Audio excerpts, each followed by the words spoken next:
Magandang gabi Pilipinas sa Frontline Tonight. Tatlong panibagong Chinese vessels na mata na naman sa exclusive economic zone na sakop ng Pilipinas. Posibleng nag-research daw yan sa ating karagatan. Mga kapatid ni alias Totoy na aresto abroad. Mga nalalaman nila kaugnay sa mga nawawalang sabongero matitindi raw para umusad ang kaso. Resolusyon para pag-isipang muli ng Korte Suprema ang desisyon kaugnay ng impeachment ni VP Sara Duterte pinaiikot sa mga senador. 4 na ang pumirma. Halaga ng piso kontra dolyar, humina na naman. Pinakamahina sa halos 6 na buwan. Pensyon ng mga miyembro ng SSS, 3 taon magtataas tuwing Setyembre. Kakayanin ba yang pondoan ng ahensya? Bantay panahon, panibagong low pressure area binabantayan sa labas ng bansa. Hanggang 3 bagyo, posibleng madalasa sa bansa sa Agosto. At concert ng OPM band na Cup of Joe may day 3 dahil sa dami ng gustong manood.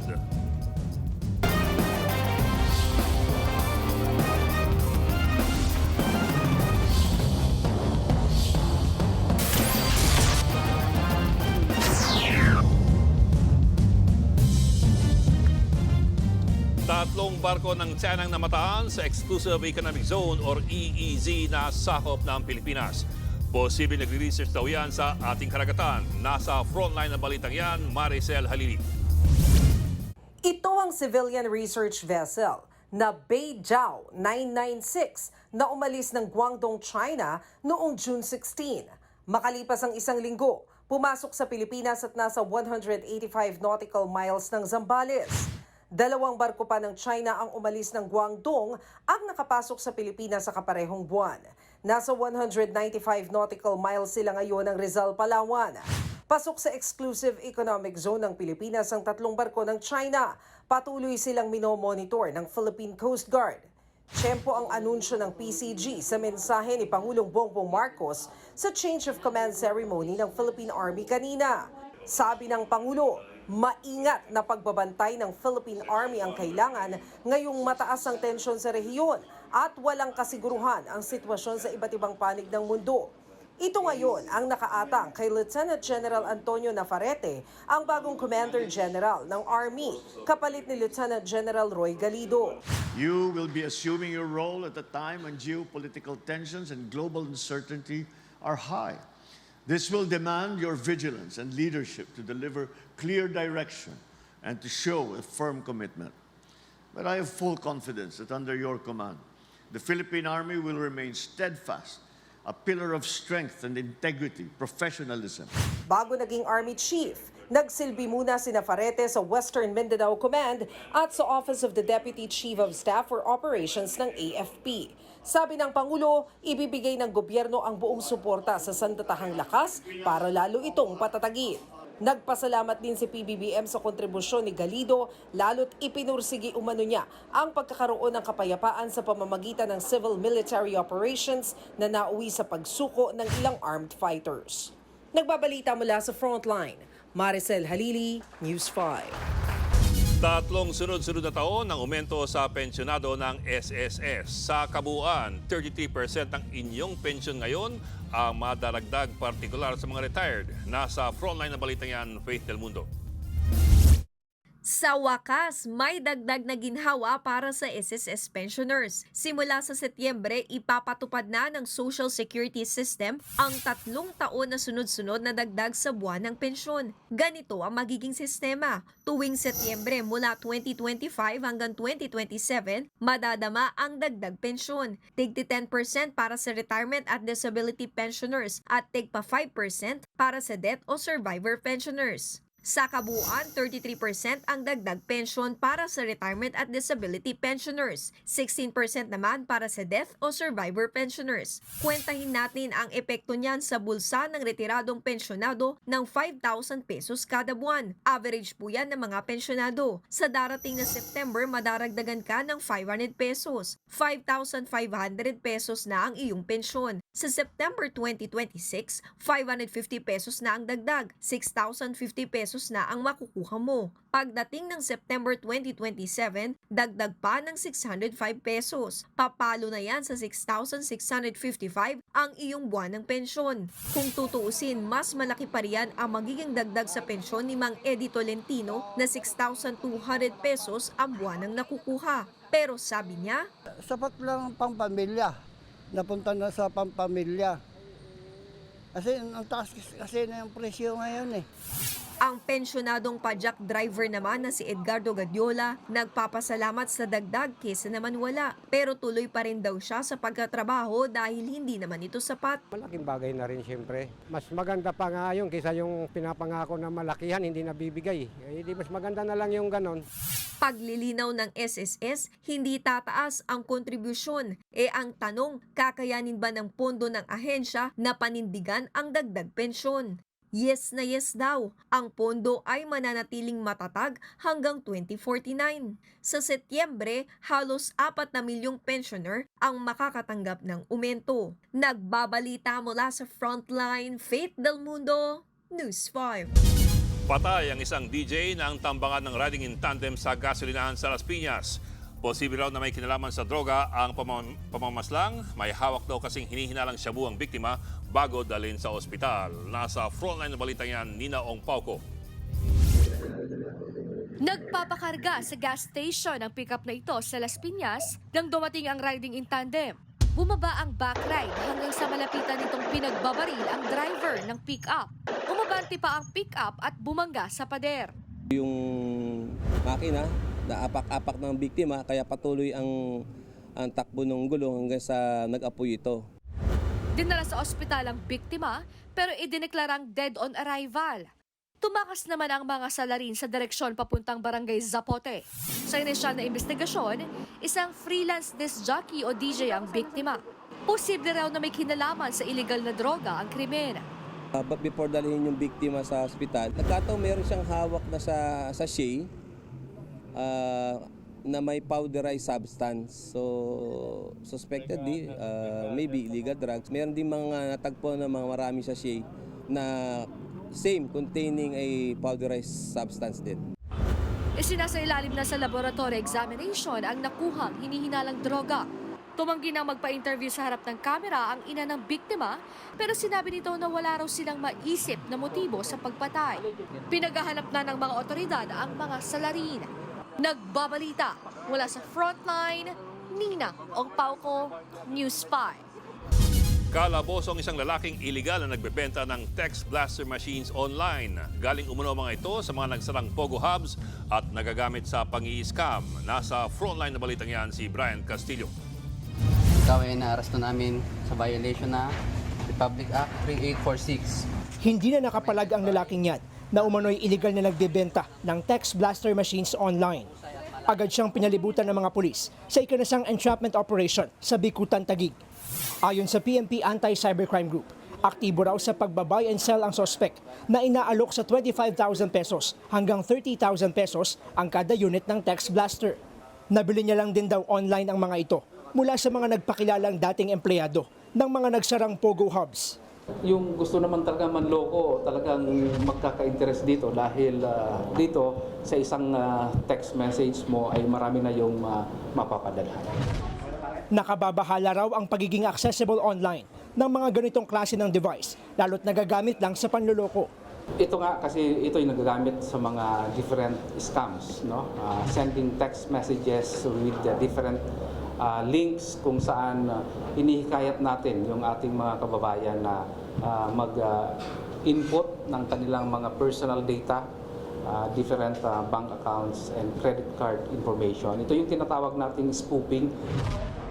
Wala pang pahayagang sospek na mahaharap sa reklamong paglabag sa Philippine Radio Control Law na may kaugnayan sa Cybercrime Prevention Act.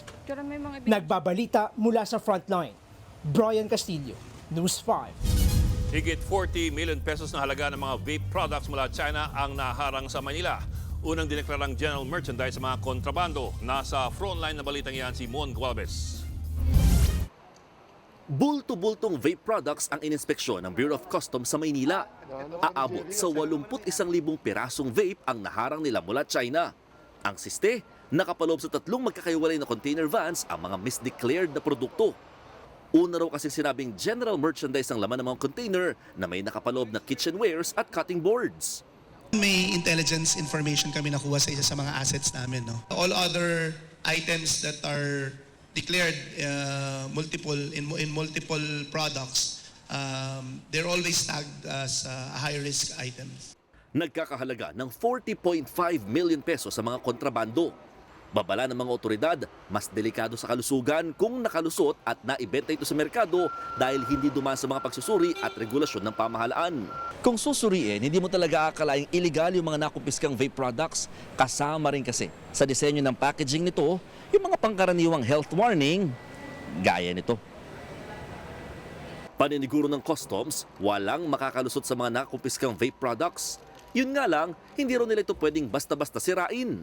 May mga implication yan. Unang-una, yung mga devices na yan could be an environmental hazard. Yung mga laman na chemicals can also cause some irritation when you try to destroy it. Tukoy na rin ng BOC ang kumpanyang pagdadalhan sana ng mga container van. Maharap sila sa mga reklamong paglabag sa Customs Modernization and Tariff Act, pati na sa Republic Act 11900 o Vaporized Nicotine and Non-Nicotine Products Regulations Act. Hindi ito ang unang beses na may mga naharang na illegal na vape products.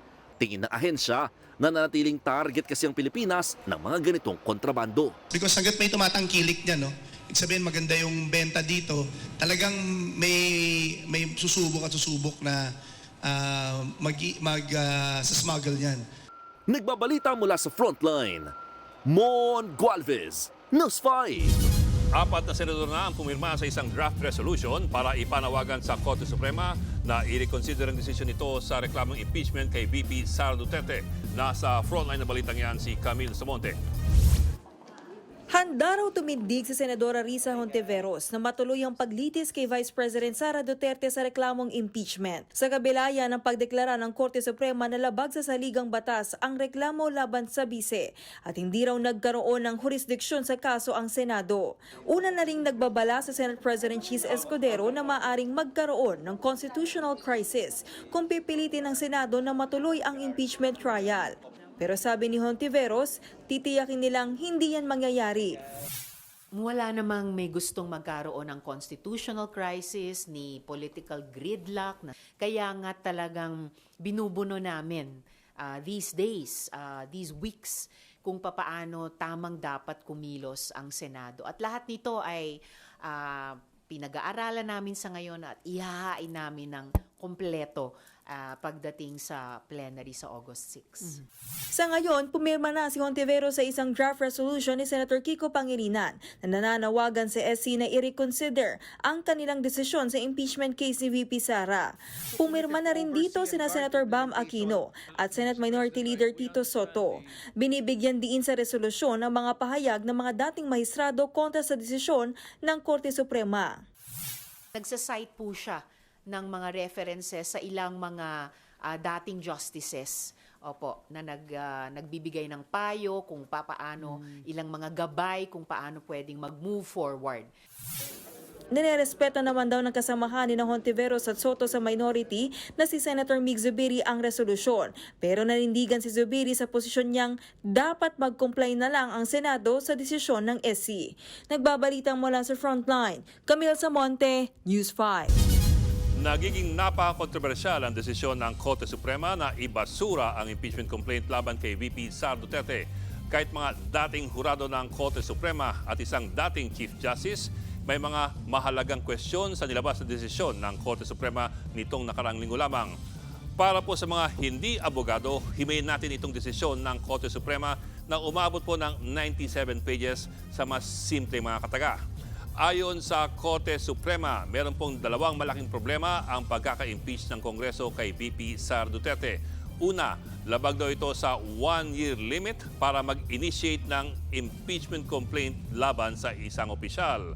Pangalawa, hindi raw dumaan sa due process ang pagkaka-impeach kay VP Sara. Ngayong gabi po, bilang unang bahagi ng ating explainer, pag-uusapan muna natin itong 1-year bar. Ito po ang malinaw sa konstitusyon natin na no impeachment proceedings shall be initiated against the same official more than once in a year. Yan ay para po hindi patong-patong ang mga kasong isasampa laban sa isang opisyal at wala nang matitirang oras para sa tunay na trabaho.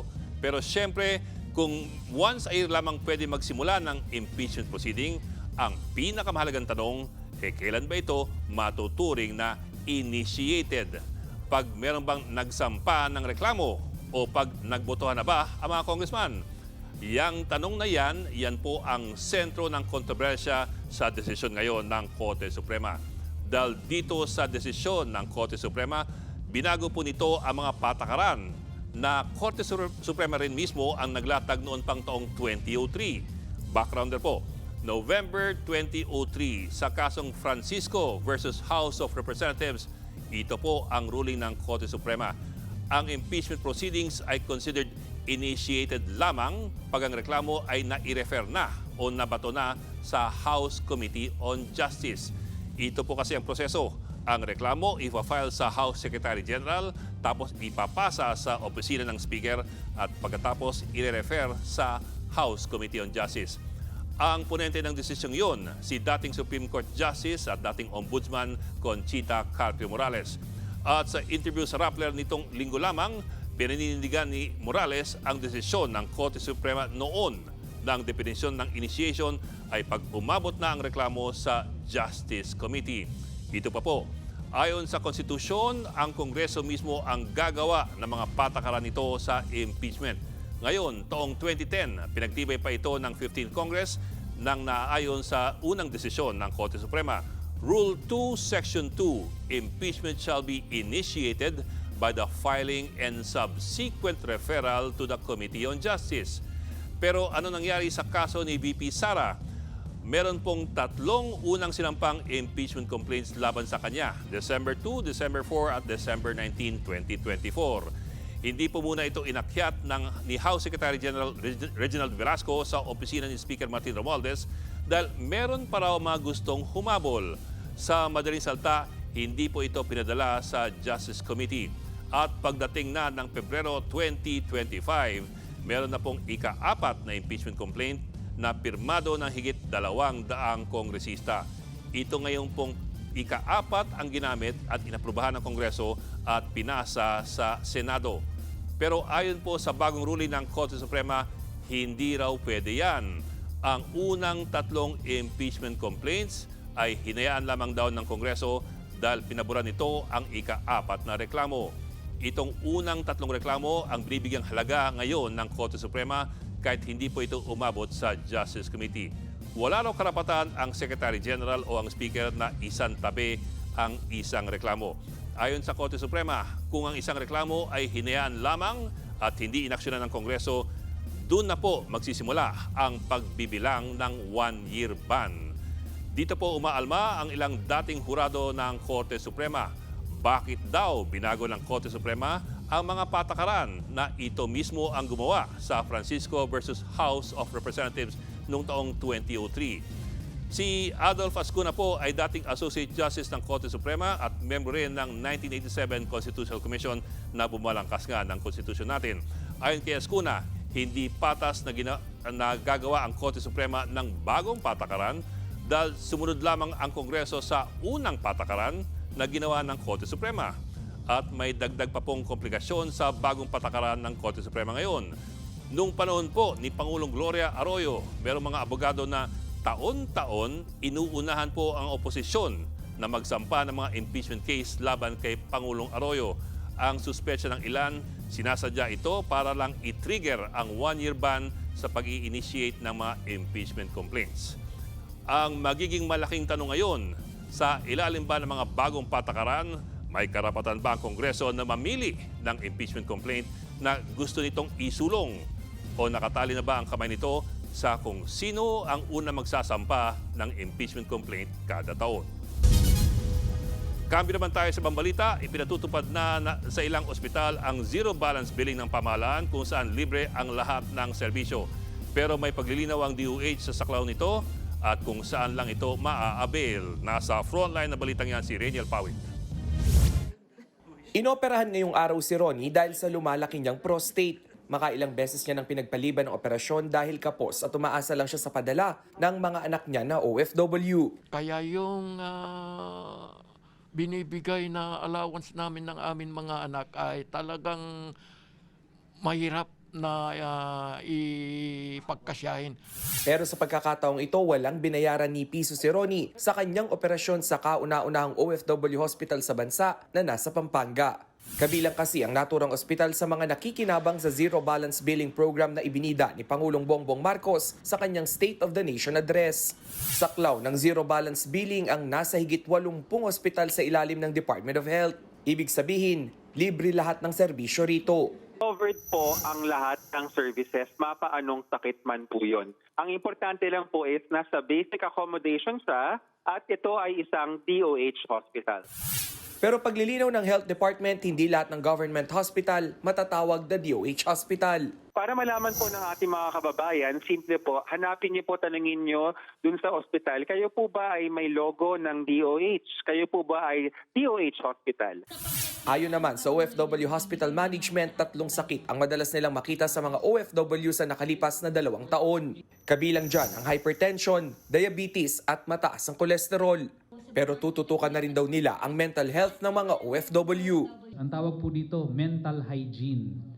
So ang ibig sabihin ng hunon, keep in touch with your family and have a healthy lifestyle. Nagpaalala rin ang Department of Migrant Workers na may OFW section na rin sa iba't ibang ospital sa bansa. Ang naging instruction ni Pangulo, magtayo ng OFW wings in hospitals all over the country, ang DOH. At may guidelines na doon. Nagbabalita mula sa frontline, Rainiel Pawid, News 5.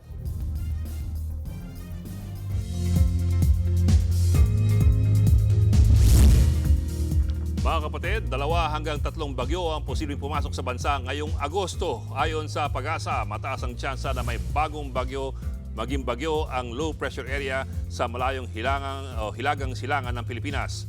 Tatawagin itong Fabian, oras na maging bagyo sa loob ng Philippine Area of Responsibility.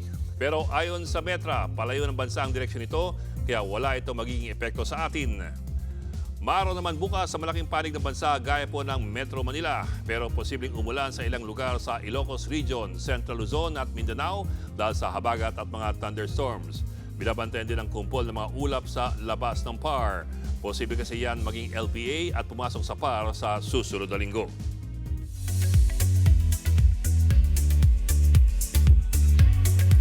Showbiz tonight na tayo. Face card, check. Vocals, check. Acting skills, check din. Lahat yan pinatunayan ni Dylan Menor sa music video niya na Maghapon. Kahit saan mo gusto, di mo kailangan magsalita. Kahit saan mo gusto, ang mahalaga ay nariyan ka. Tampok yan sa kalalabas lang ng MV ang sweet acting ni Dylan at Mika Santos. Ang kantang Maghapon ay official soundtrack ng upcoming Signal play na A Cure Called Love. Sina Dylan at Mika din ang bida dyan. Mapapakinggan na ang Maghapon sa lahat ng music streaming platforms. Mapapasabak muli sa pang-international na aktingan ang award-winning actress na si Dolly De Leon. Para sa kanyang latest project, kasama siya sa cast ng Apple TV Plus series na Maximum Pleasure Guaranteed. Gaganap siya bilang si Detective Sofia Gonzalez sa upcoming dark comedy thriller series. Kasama sa cast sina Tatiana Maslany at Jake Johnson. Lately, napabilang din si Dolly sa 9 Perfect Strangers Season 2. Mapapanood din siya soon sa second season ng Avatar The Last Airbender. Diyan lang kayo mga kapatid, may mga ichichika pa ako mamaya. Susunod, lalaking nagpakalat ng sex video nila ng kanyang babae, arestado. 2 kapatid ni alias Totoy na missing links daw sa mga nawawalang sabongero, arestado. At Christopher Min, nagpiyansa sa kasong libel na inihain sa kanya ni Bea Alonzo. Magbabalik pa ang Frontline Tonight.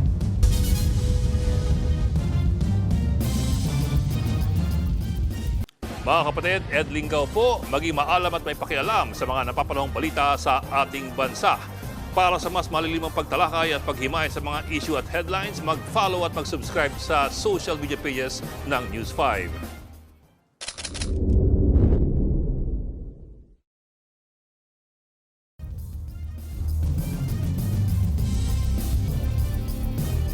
Huli sa akto ang lalaking nagpakalat umano ng sex video nila ng kanyang babae. Hindi raw kasi matanggap ng suspect ang kanilang hiwalayan. Nasa frontline na balitang yan, Brian Castillo.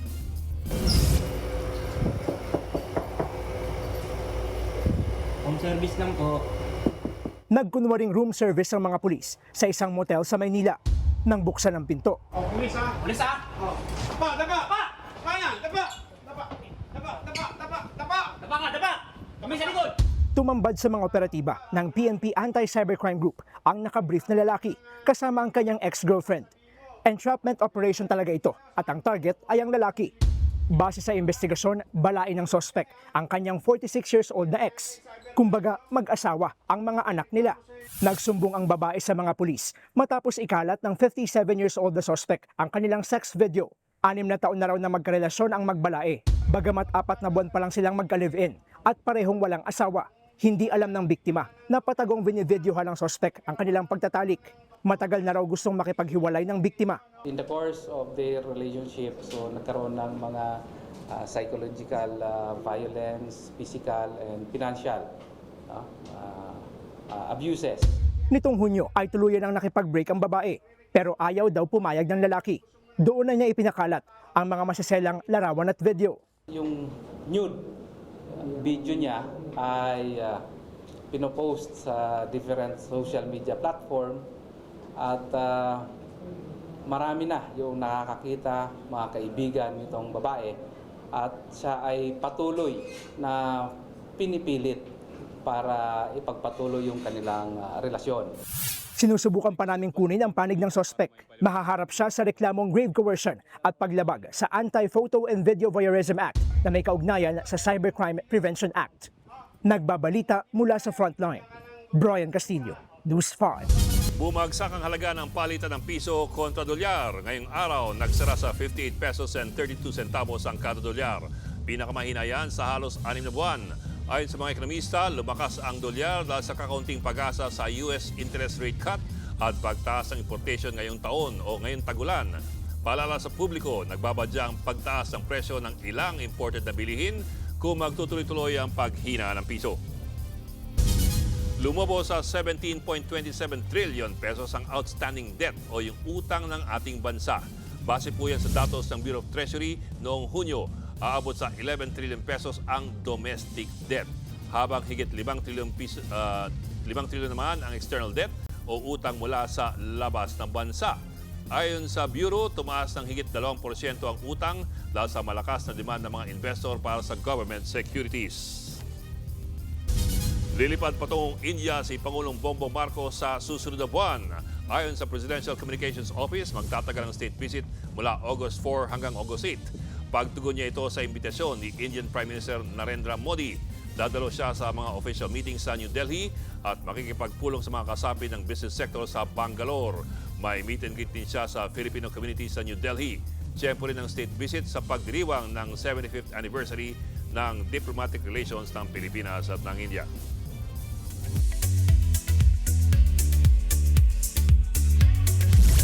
Nagpiyansa na ang veteran showbiz anchor at columnist na si Christopher Min at 2 pang kapwa akusado sa kasong libel na isinampa ni Bea Alonzo. Nagbigay ng pahayag ang showbiz host sa programang Christopher Minute sa 1PH tungkol sa kaso. Nabigla raw sila sa nangyari dahil wala silang natanggap na resolusyon. Nalaman na lang daw nila ito mula sa mga kaibigang writer at sa social media. Dawit din sa kaso ang mga kapwa host na sina Romel Villamor at Wendy Alvarez. Kinumpirma ng actress-comedian na si Rufa May Quinto ang pagkamatay ng kanyang mister na si Trevor Magallanes.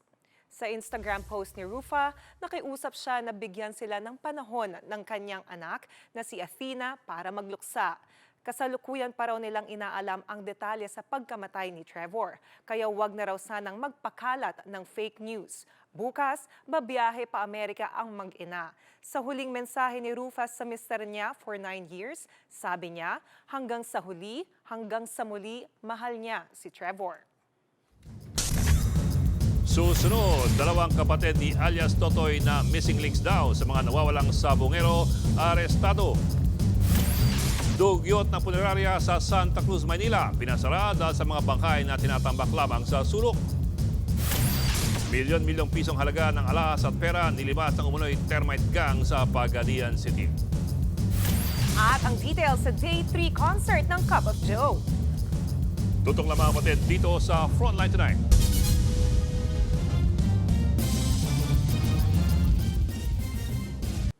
Mga kapatid, Mean Los Baños po, huwag magpahuli sa mga balita at impormasyong dapat ninyong malaman. Para sa mas malawak na balitaan at diskusyon, mag-follow at mag-subscribe na sa social media pages ng News 5.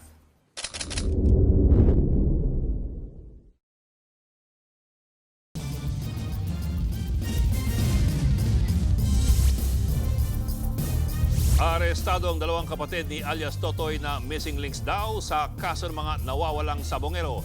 Ang isa sa kanila nakunan daw sa CCTV nang mag-withdraw gamit ang ATM card ng isa sa mga sabongero. Nasa frontline na balitang yan, Brian Castillo. Unang lumantad ang whistleblower na si Julie Dondon Patidongan alias Totoy. Ngayon, naaresto naman abroad ang kanyang mga kapatid na sina Ella Kim at Jose Patidongan. Hawak na sila ngayon ng PNP.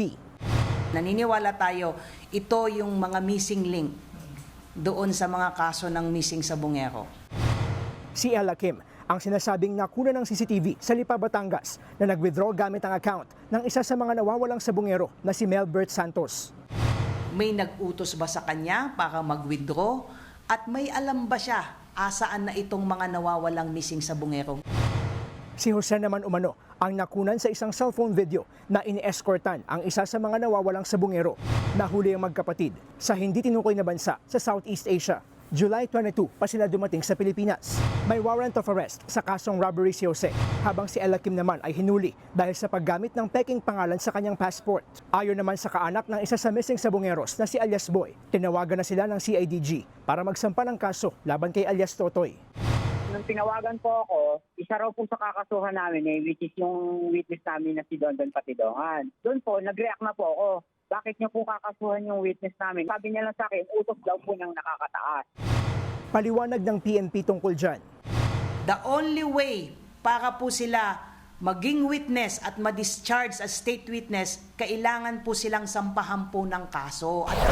Kinumpirma naman ng PNP na walang nakuhang DNA profile mula sa mga butong nakuha sa Taal Lake. Sa tagal daw ng pagkakababad sa tubig ng mga buto, kontaminado na ito sa mga buto namang pinahukay mula sa sementeryo sa Laurel, Batangas. 3 DNA profile daw ang nakuha ng PNP. Natukoy na ang mga labi ay mula sa 2 lalaki at 1 babae. Pero hindi ito nagmatch sa 23 DNA samples na kinolekta mula sa mga kaanak ng mga nawawalang sabongero. Nagbabalita mula sa frontline. Brian Castillo, News 5.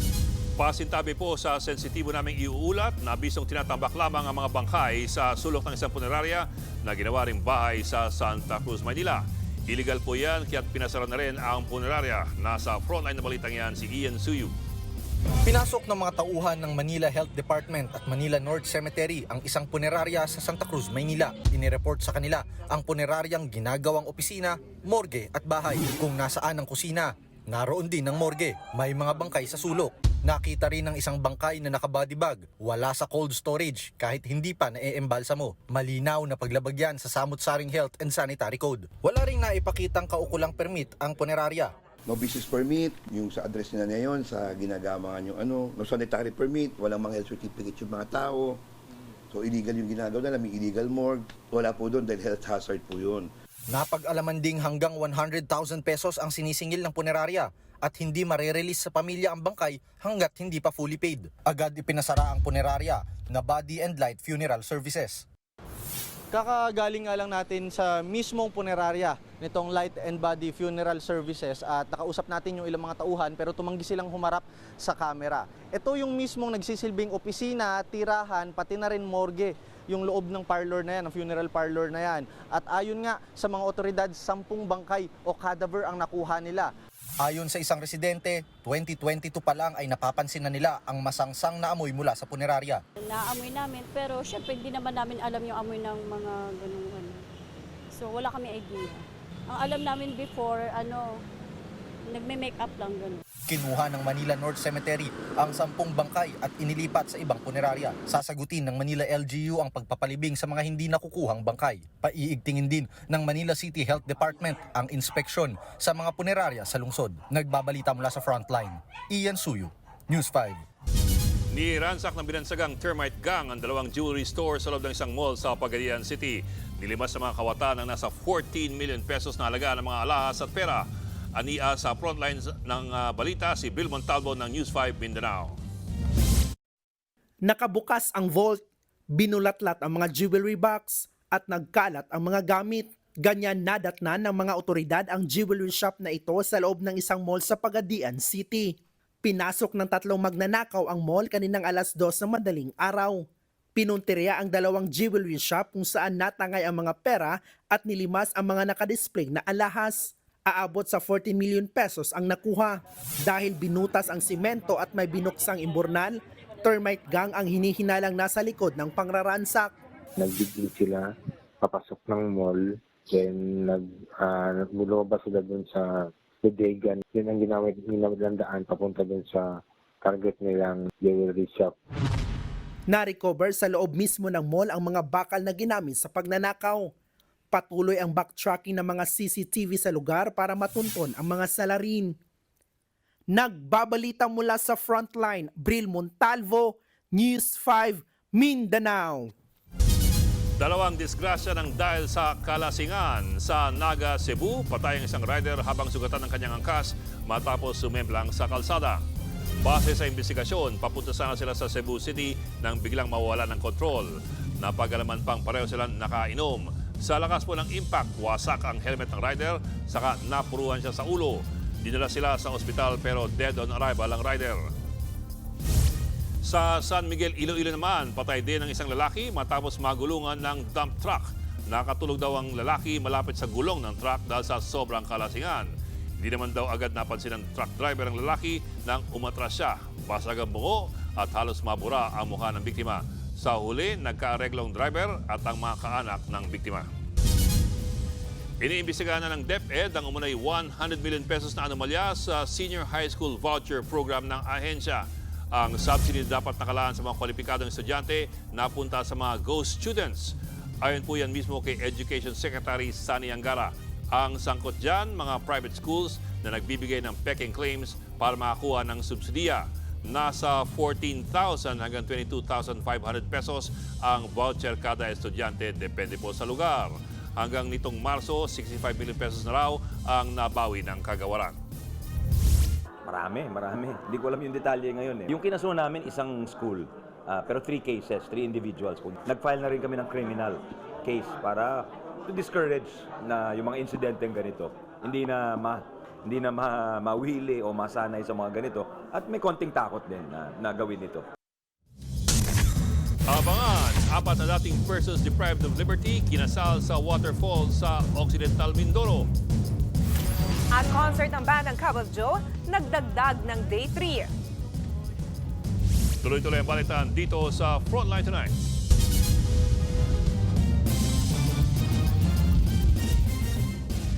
Mga kapatid, Johnny Alipon po, maging updated sa latest entertainment at lifestyle.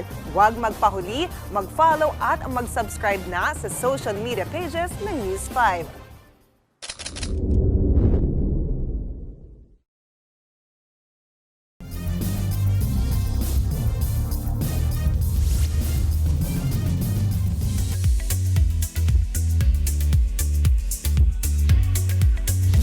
Good news sa mga nagre-relapse dyan, aka sa fans ng Cup of Joe. Nagdagdag ng Day 3 ang OPM band para sa kanilang concert na Stardust. Sa October 12 na yan, inanunsyo ito ngayong gabi matapos ma-sold out ang Day 1 and Day 2 ng concert ng Cup of Joe in just 1 day. Bukas na magsisimula ang ticket selling para sa Day 3. Sa October 10 naman ang first day ng concert.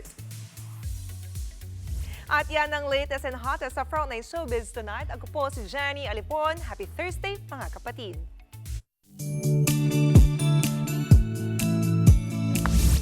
At para naman sa ating pabaong pampagood night, dating preso ngayon ay bagong buhay na. Apat na magkasintahan ang nagsumpaan sa harap ng pag-ibig at kalikasan. Kinasalang couple sa Aruyan Falls, matatagpuan ng talon sa loob mismo ng Sablayan Prison and Penal Farm sa Occidental Mindoro. Dagdag sa pagiging intimate ng seremonya, ang Aruyan Falls ay dahil misula itong water terraces. Ang cute naman. Madadagdagan ng option ng mga kapatid natin when it comes to wedding book. Merong garden wedding, church wedding. Ito naman may water terraces wedding. Pero magpapakulong ka muna. Ay, oo, no. Hindi, nakalaya na sila. Nakalaya na sila. Dating Oo, preso. dati. So, Oo. Sister talaga. pero, Oo. para maging dating preso ka, dapat napreso ka Oo, muna. napreso muna, tapos doon Oo, di ba? Oo, tama pa rin ako. Ang galing. Sige na nga. Pero alam mo, mahirap paliwalag yan sa anak mo kung sakali Tay, saan kayo tinali? Doon sa kulungan. Sa kulungan muna. Pero ang galing kasi nakita ko yan, Bok, no? May mga senior citizen na pala. So talagang love can wait. Love conquers all. Oh, di ba? May hugot talaga siya. Yes. Ang sabi ko sa'yo, I came prepared. Okay. Wala po kasi si Mendoz Baños. Yes. Yan po ang 45 minutong pag-imay sa malagang headlines. Balit at diskusyon para sa paghubog ng matalinong opinyon. Kami yung kasangga sa pagbabalita. Ako po si Ed Lingao. Magandang gabi.